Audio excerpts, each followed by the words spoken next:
गुरु ये टॉपिक तो है मेरे फेवरेट्स में से एक। और ये आज ही शुरू हुआ है। आज क्यों शुरू हुआ है? पर्थ टेस्ट, पहला test match Border Gavaskar trophy का पहला दिन।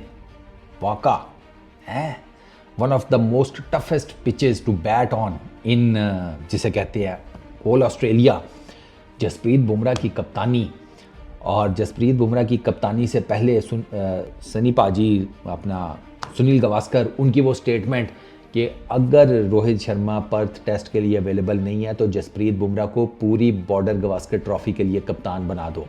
और जिस किस्म की कप्तानी पहले टेस्ट मैच में नज़र आई है अब तक जसप्रीत बुमराह की इंडिविजुअल लेवल की परफॉर्मेंसेस मिलाकर, अब बात हो रही है कि रोहित शर्मा को अगर एज ए नॉर्मल प्लेयर या बैट्समैन खिला लिया जाए तो क्या दिक्कत है? दिक्कत तो कोई नहीं है वैसे। हाँ, सीरियसली दिक्कत तो कोई नहीं है। देखो, बात ये है कि रोहित शर्मा, अगर आप न्यूजीलैंड वाली टेस्ट सीरीज देखें ना तो Rohit Sharma out of place नजर आए मुझे। बांग्लादेश तक वो फिट थे, ये न्यूजीलैंड वाली में ना मुझे आउट ऑफ प्लेस नजर आए। रोहित की पर्सनल वो जिसे कहते हैं वो बैटिंग, वो उनकी आपको पंचर नज़र आ रही है, कुछ नहीं कर पा रहे। बैटिंग लाइनअप उनके अंडर वो स्ट्रेंथ नहीं पकड़ रही जो पकड़नी चाहिए। अच्छा, उसके अलावा उनकी बॉलर्स की यूटिलाइजेशन के ऊपर बहुत ज़्यादा सवाल हुआ, उनकी फील्ड प्लेसमेंट के ऊपर बहुत ज़्यादा सवाल हुआ न्यूजीलैंड की सीरीज़ के दौरान।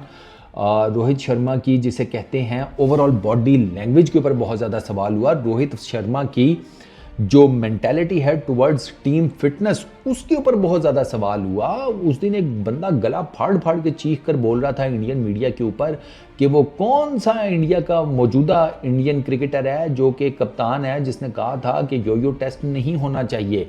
योयो टेस्ट के सबसे बड़े मुखालिफिन में से एक नाम रोहित शर्मा का है। Rohit Sharma never believed in yoyo test and all that. तो वो ये अब ज़ाहिर बात है, आप जब हारते हैं ना तो फिर वो सारा जो है ना बसड़ मचता है। तो वो उस कॉन्टेक्स्ट में सारा कुछ देखा जा रहा है। अब जसप्रीत बुमराह जनाब, एक तो पहले दलेराना फैसला जो मैं मल्टीपल वीडियोज़ में बता चुका हूँ कि आप टॉस जीतकर पहले बैटिंग कर रहे हैं। नॉर्मली टॉस जीतकर पहले बैटिंग होती नहीं है ऐसे सिनेरियोज में। विजिटिंग टीम्स ऑप्शन आउट करती हैं, पहले बॉलिंग करती हैं।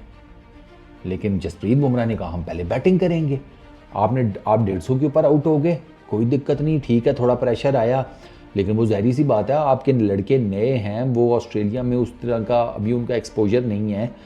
आपने दो तो आपके डेब्यू कर रहे थे, ठीक है, और उस डेब्यू में भी एक वो रेडी वो जनाब खड़ा हो गया तो कप्तान ने हौसला दिखाया, नीचे एक लड़के ने और हौसला दिखाया, ठीक है, रेडी 41 किए उसने, ऋषभ पंत ने हौसला दिखाया, ठीक जा रहे थे दोनों, लेकिन इवेंचुअली रेड्डी को तो फिर मार धाड़ पर आना पड़ा क्योंकि उसके सामने विकेटें गिर रही थी। वो ऑप्शन आउट होता जा रहा था विकेटों के मामले में। पंत को तो बड़ा जिसे कहते हैं वो साइंटिफिक तरीके से वो फंसा कर आउट किया। वो टेस्ट क्रिकेट है ही इस बारे में, आपने फंसा कर ही आउट करना होता है बैटर को, तो फुल क्रेडिट टू कमिंस। तो वो ये सारा कुछ चल रहा था। उस पर फिर आप जनाब जसप्रीत बुमराह का देखें तो वो 150 के ऊपर टीम आउट हो गया, लेकिन कोई नहीं, वो आया, उसने नई गेंद पकड़ी है, उसने डिलीवर करके दिया। आते साथ उसने 3 विकेटें निकाल दी, 3 विकेटें वो आते साथ ले गया। उसने जनाब मैक्सवीनी को एलबीडब्ल्यू आउट किया। वो एक जिसे कहते हैं 50-50 चांस था, ऐसे लग रहा था कि पहले गेंद जो है वो बैट पर लगी है, फिर पैड पर लगी है, बैट एंड पैड का वो सिनेरियो डेवलप हो रहा था, लेकिन बुमराह स्टिक के नहीं, पहले पैड पर लगी है, हम रिव्यू लेते हैं। वो रिव्यू कामयाब हुआ, पहले गेंद पैड पर ही लगी थी। फिर उसके बाद उस्मान ख्वाजा की विकेट हासिल की, ठीक है, वो ऑल इंपॉर्टेंट विकेट है। ख्वाजा आपको पता है वो टिक जाए तो वो तो बहुत मारता है। अच्छा, उसके बाद फिर आपने Steve Smith the most crucial wicket, उसको गोल्डन डक एलबीडब्ल्यू किया, इतना ज़बरदस्त गेंद मार कर कि वो बेचारा खड़े का खड़े ही रह गया बस। उसके बाद आपने पैट कमिंस को आउट किया, वो भी आपको पता बड़ा लिचड़ किस्म का है, एक दफ़ा विकेट के ऊपर खड़ा हो जाए फिर वो जान नहीं छोड़ता पैट कमिंस। वो यार वो अफगानिस्तान वाला मैच आपको भूल गया। उसके बाद अभी उसने 1-2 और इनिंग्स खेली हैं, अभी पाकिस्तान के अगेंस्ट वो जिता गया था मैच, तो वो है, उसके अंदर है बैटिंग जरा सी, लेकिन उसको भी आपने आउट किया। अच्छा, ना सिर्फ आपने अपनी बॉलिंग परफॉर्मेंस दी, आपने अपने बॉलर्स को फुल उठा कर रखा। सिराज 2 विकेटें ले गया, हर्षित राणा 1 विकेट ले गया। हर्षित राणा ने जिसे कहते हैं मेरे नज़दीक तो बॉल ऑफ द डे मारा है भाई ट्रेविस हेड को, वो बॉल ऑफ द डे है मेरे लिए, कि जहाँ पर वो, और वो डर नहीं रहा था हर्षित राणा। आप ट्रेविस हेड को या बाकी ऑस्ट्रेलियन बैटर्स को, ट्रेविस हेड इन पर्टिकुलर आगे गेंद कर रहे हैं, आपको पता है कि मैं बहुत बड़ा चांस ले रहा हूँ। वो टुल्लर है भाई, वो आपके तो सारे फील्डर तो आपके इधर पीछे करके और इधर कहीं का आगे पीछे खड़े हैं।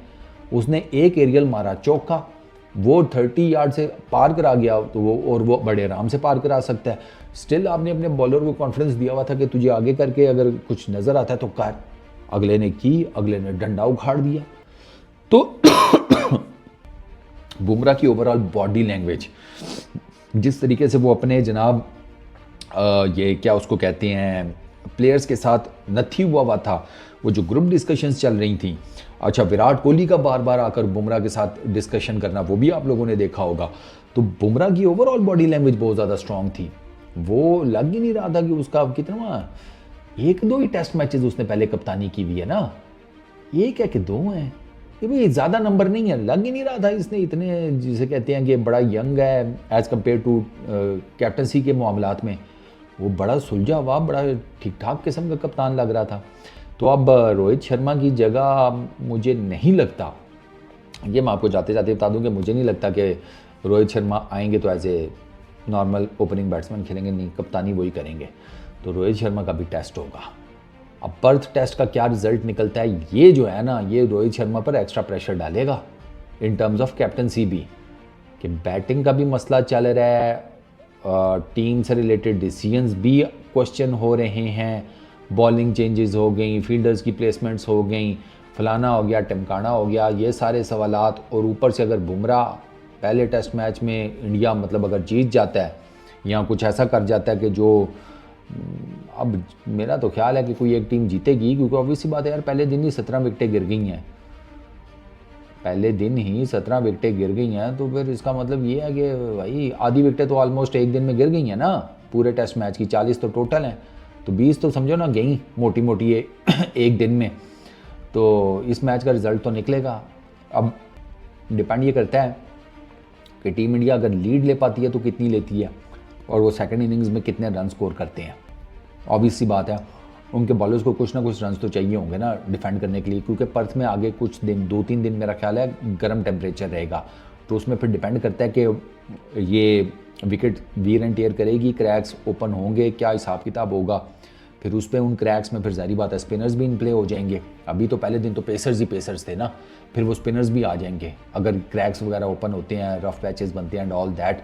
तो ये सारा कुछ अभी मैटर करेगा।